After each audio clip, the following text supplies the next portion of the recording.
Cadets point gun at Arab girl, and learn why you never threaten a Navy SEAL. Too scared to look now, girl? The cadet's voice echoed across the training ground, arrogant and cruel, as he pressed the rubber gun against her temple. All around, a dozen uniformed men burst out laughing, their voices echoing off the walls of the military complex in Virginia. But she didn't blink. She didn't move. Her jaw was locked, her eyes fixed straight ahead, without a hint of fear on her face. Just calculated, absolute silence. And that made them laugh even harder. "Come on," she froze, one of them shouted. "I thought a SEAL's daughter would be tough." The cadet with the gun approached. "Look at that. All that soldier's blood, and she can't even handle a joke." But what none of them knew was that in 3 seconds, everything would change. Because she wasn't frozen. She was calculating. Her name was Layla Hassan. She was 22 years old, a recent graduate in international relations from Georgetown University. She had grown up on military bases around the world, fluent in Arabic, English, and Dari. The only daughter of Commander Faisal Hassan, a living legend of Black Ops operations in the Middle East, a decorated veteran with 23 years of active service. He was Arab, Muslim, and one of the deadliest Navy SEALs the United States had ever produced. Layla was there at that military academy on an unofficial mission. Her father had sent her undercover, with no rank on her shoulder, no titles on her chest, just as a civilian observer authorized by the Pentagon.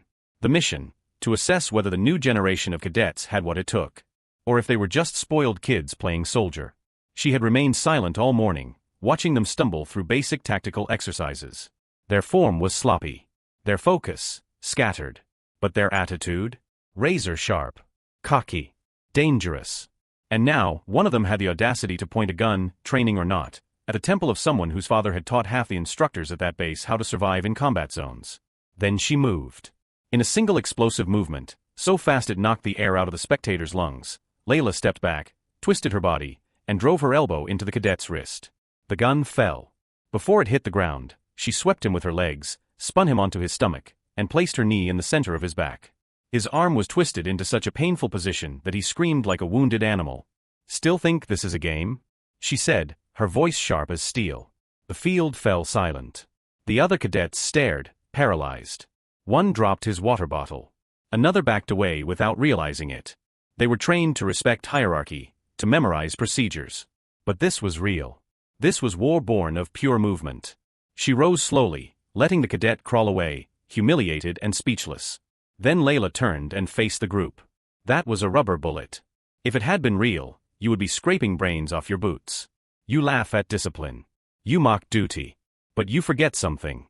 Our enemies are not playing games. No one dared to speak. Do you think this uniform is a costume? Do you think service is a joke? She took a step forward. My father buried 17 brothers in arms who wore this uniform better than any of you ever will. And they didn't die so that children could play soldier and mock those who really lived it. The cadets shifted uncomfortably. The laughter had stopped. The silence was not embarrassment. It was reverence. One of the younger ones whispered, "Who are you?" Layla Hassan.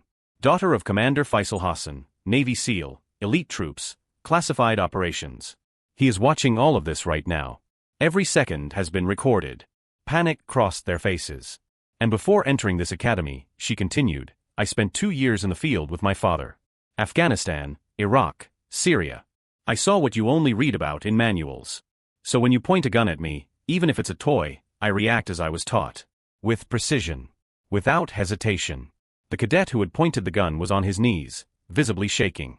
What the cadets didn't know was that Layla wasn't just there to observe. She was there because 3 weeks earlier, a female recruit had dropped out of the academy alleging systematic harassment. And the Pentagon wanted to know if it was true. If you're enjoying this story, don't forget to subscribe to the channel to find out what her father did when he saw the recordings. What they also didn't know was that the hidden cameras weren't just on the training ground. They were in the locker rooms, in the hallways, in the dining room. Micro cameras the size of buttons, installed by Layla herself the night before. She wasn't just an observer. She was an investigator. Over the previous 3 days, pretending to be just a shy civilian allowed to observe, Layla had documented everything. Whispered sexist comments. Jokes about Muslims. Cadets bragging about how they had made the last female recruit cry until she gave up. Every word. Every cruel laugh. Recorded in high definition. And her father, Commander Faisal Hassan, was watching it all in real time from a control room 3 kilometers away, along with 2 Pentagon officials and the Armed Forces General Counsel. Layla, said one of the older cadets, finally finding the courage. We didn't know. Sorry. You didn't know, she repeated. But you should respect the uniform regardless of who wears it. Woman, man, Arab, black, Asian. The uniform has no prejudice. You do. The cadet who had pointed the gun finally stood up, his face red with shame. I was wrong. Totally wrong. You were, Layla confirmed. But wrong isn't the right word. You were criminal. Pointing a gun, even a training gun, at a non-combatant civilian is a direct violation of the military code. Article 128. Assault. It was just, he stammered. It was just a joke. A joke? Layla pulled out her cell phone. I'll show you what a joke is. She pressed play on a video. It was a recording from 2 days earlier. The same cadet, surrounded by friends, laughing as he recounted how he had pushed the previous recruit against the wall and whispered obscenities in her ear until she ran away crying. The color drained from his face. Where did you get this? He whispered. It doesn't matter where. What matters is that it exists. And it's in the hands of someone who can end your career before it even begins. Just then, the door to the complex opened. A man entered. Tall, broad-shouldered, impeccably uniformed with so many medals, he looked like a military Christmas tree. Close-cropped gray hair. Eyes that had seen things none of those boys would ever see. Commander Faisal Hassan. The cadets instantly stiffened. Some tried to salute, but they were so terrified that they got the movement wrong. At ease, Faisal said, his voice deep and calm. No one relaxed. He walked slowly through the group, looking each one in the eye. He stopped at the cadet who had threatened his daughter. Name, rank, intention. See Cadet James Morrison, sir. First year. Infantry. First and last, Faisal corrected. You are expelled. Sir, please. Silence. Faisal turned to the group. You think this is training? This is a test. A test of character. And you all failed. He motioned to Layla. My daughter has spent the last 3 days documenting your behavior. Sexual harassment. Religious discrimination. Abuse of authority. Physical assault disguised as hazing. Faisal pulled out a tablet and began playing clips. Cadets making racist comments. Cadets laughing at women. Cadets destroying minority equipment. Each video was a stab at the group's collective conscience. Do you want to know why the armed forces are losing qualified recruits? Faisal asked. It's because of this. Because of toxic cultures that privilege cheap machismo over real competence. One of the cadets, one of the few women in the group, raised her hand timidly. Commander. I reported this weeks ago. No one did anything. Faisal nodded. I know. And that's why I asked for permission to bring my daughter. Because internal complaints were being ignored. So we brought evidence that cannot be ignored. That's when the second twist happened. The door opened again. General Bradford, commander of the academy, entered. He did not look happy. Hassan, what the hell is going on here? Faisal turned slowly. I am exposing what you allowed to happen under your command, General. Or are you going to tell me you knew nothing about it? General Bradford turned red. These are serious accusations. Faisal handed over the tablet. Here is the evidence. 72 hours of recordings. 3 ignored complaints. A recruit who dropped out due to trauma. And a cadet who just committed assault on video. Bradford looked at the videos. His face went from anger to shock to something resembling fear. This will be investigated, he said weakly. No, Faisal corrected him. This has already been investigated. By me. With authorization from the Pentagon. You are being formally notified of administrative negligence. And these cadets, he pointed to the group, will be tried by a military court or receive a dishonorable discharge. Their choice. The silence was suffocating. Layla watched everything, impassive. She knew that this moment would change not only that academy, but potentially the policies of all military academies in the country. What no one expected was what would happen next. James Morrison, the cadet who had pointed the gun, stepped forward. His hands were shaking, but his voice was steady. Commander Hassan. I accept dishonorable discharge. I deserve it. But first, I need to say something. Faisal crossed his arms. Speak. I didn't do this alone. Morrison looked at General Bradford. The general knew everything. He told us to make the weak quit. He said women and minorities were weakening the armed forces. That we should make things difficult for them. General Bradford turned pale. That's a lie. Morrison pulled out his cell phone. It's not. I recorded it. He pressed play. The general's voice was unmistakable. Listen, boys. The Pentagon is forcing us to accept anyone. But you can make natural selection happen. Do you understand what I'm saying? The room exploded in shocked murmurs. Faisal took the phone from Morrison's hands. Why did you record this? Because my older brother was expelled from this academy 3 years ago for reporting abuse. They said he was lying. That he had no proof. I swore that if it happened again, I would have proof. Then why did you participate? Layla asked, her voice hard. Morrison looked at her, tears streaming down his face. Because I'm a coward. Because I was afraid of being the next target. But when I pointed that gun at you, I saw my brother's face. And I realized I had become exactly what destroyed him. The silence was broken by Faisal. General Bradford, you are under arrest. 2 MPs entered as if they had been summoned. Bradford was handcuffed without resistance, his decades-long empire crumbling in minutes. As for you, Faisal turned to the cadets. You have a choice. Accept dishonorable discharge now. Or face court-martial, testify against Bradford, and maybe, just maybe, get a second chance. They all chose to testify. 2 weeks later, the court-martial was swift and brutal.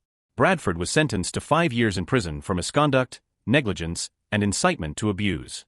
8 cadets were permanently discharged. Morrison and 12 others received 1-year suspensions with the possibility of reinstatement after community service and mandatory therapy. The academy was placed under new leadership. Colonel Patricia Chun, the first Asian American woman to command a military academy. Layla returned to the academy 6 months later for a special ceremony. She was wearing an official uniform now. She had formally enlisted and completed basic training with honors. On stage, Colonel Chun called her up. Layla Hassan had shown exceptional courage in exposing systemic corruption. Today, we honor not only her bravery, but also the reform she inspired. The cadets applauded. Among them was Morrison, who had completed his community service teaching ethics in public schools. He approached her after the ceremony. I don't deserve your forgiveness, he said. But I want you to know that you saved me. You saved me from becoming a monster. Layla studied his face.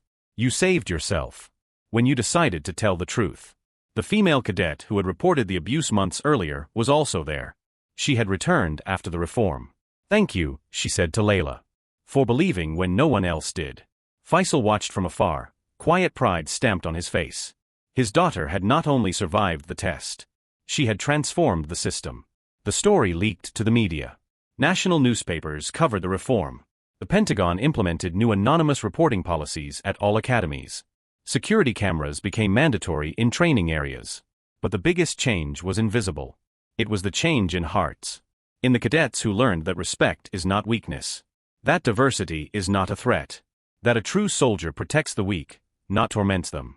And it all started because a 22-year-old woman, the daughter of an Arab Navy SEAL, refused to be afraid when a gun was pointed at her head. 3 years later, the transformation was complete. The Virginia Military Academy became a national model. Minority retention rates rose 78%. Harassment complaints fell 91%.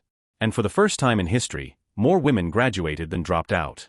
Layla Hassan, now 25 and a first lieutenant, returned as a guest instructor.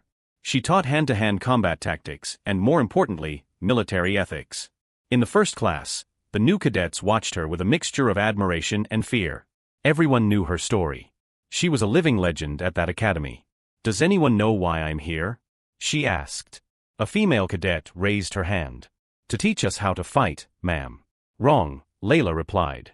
I'm here to teach you when not to fight. Any idiot can pull the trigger. A real soldier knows when to show strength and when to show restraint. She told the whole story. From the moment the gun was pointed to the general's arrest. Every detail. Every emotion. I could have broken his arm, she said. I had training. I had anger. But I used proportional force. Enough to disarm him. Enough to prove my point. No more. Why? A cadet asked. Because he wasn't my real enemy, Layla explained. He was a victim of a corrupt system. The real enemy was the culture that taught him that this was acceptable. The cadets absorbed every word. Morrison, the cadet who had pointed the gun, also returned. He was not reinstated as a military officer, but worked as an ethics counselor at the academy. He helped new recruits navigate peer pressure. One afternoon, he and Layla had coffee in the cafeteria. Have you truly forgiven me? He asked. Layla thought for a moment. Forgiveness isn't forgetting, Morrison. It's choosing not to let the past define the future. You did something terrible. But you also did something brave. You chose the truth when it was easier to lie. I lose sleep thinking about what could have happened, he confessed. What if that gun had been loaded? What if you didn't know how to defend yourself? But I did. And it wasn't. You can't live in what if. You can only live in now what. And now, you're helping others not make the same mistakes. Morrison nodded, grateful. Faisal Hassan retired from active duty the following year but continued as a consultant to the Pentagon. His legacy was not just classified missions or medals. It was the daughter he raised to be as strong as any man, as compassionate as any leader, as fearless as any warrior. At his retirement ceremony, he gave a simple speech. I taught my daughter 3 things.